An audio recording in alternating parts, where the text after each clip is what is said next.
Hi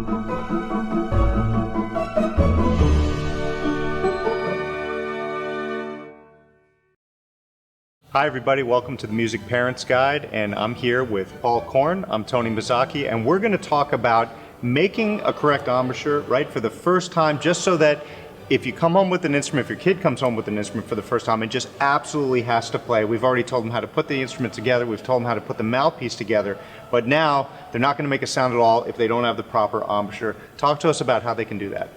So the very basics of making a sound on the clarinet are simple.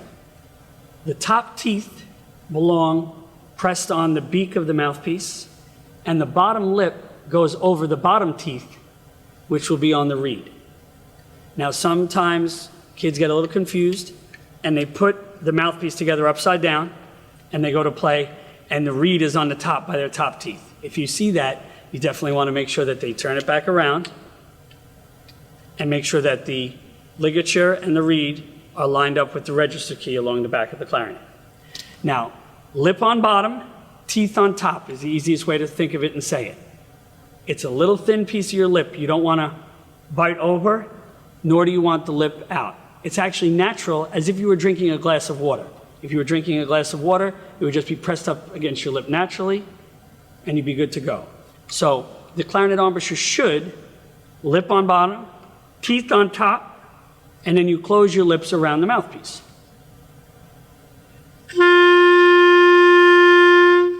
The last small recommendation I'll give you for when you begin is to try and keep your chin pointed or flat.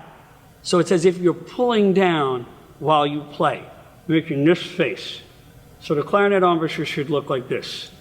And when you play,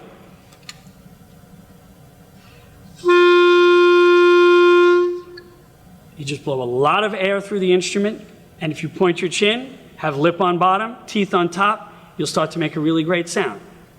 Some things to look for: if your lip is bunched up, where you can see it's kind of wrinkly looking. If you have your bottom lip tucked over your teeth, you should always see some red of the lip when you're playing. Yeah, it's all over. That's one thing to look for. And the last little thing I would say is you don't want the lip pushed out when you play either, such as, which makes it difficult. So last time, lip on bottom, teeth on top, and try and make your chin pointed or flat.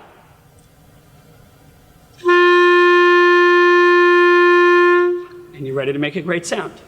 So for parents who just consider themselves non-musical in every way, shape, or form, and their kid is barely making a sound, what are the two things that parents can at least have in mind so that they can do that? You already said them, but one more time.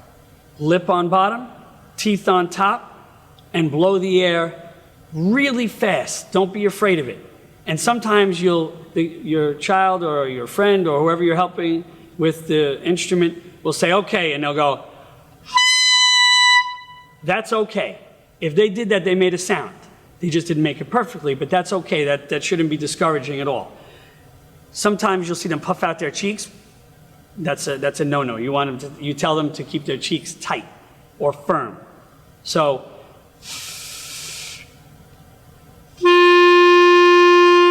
lip on bottom, teeth on top, point your chin, and blow the air nice and fast through the clarinet. And this is okay. There's nothing to be afraid of. If they just relax a little bit, it'll go from to. If you hear this, they just need to blow the air even faster or harder. If the reed isn't wet, which we mentioned in the last segment, you'll also hear like a very nails on chalkboard screechy sound. You just check the reed and make sure that it's damp a little bit. If not, you just wet up the reed. You can take it off and put it in your mouth, or just give it a little moisture so you don't get a type of sound, which is not fun. Last thing, as I'm thinking about, is how much of the mouthpiece and reed should be in your mouth.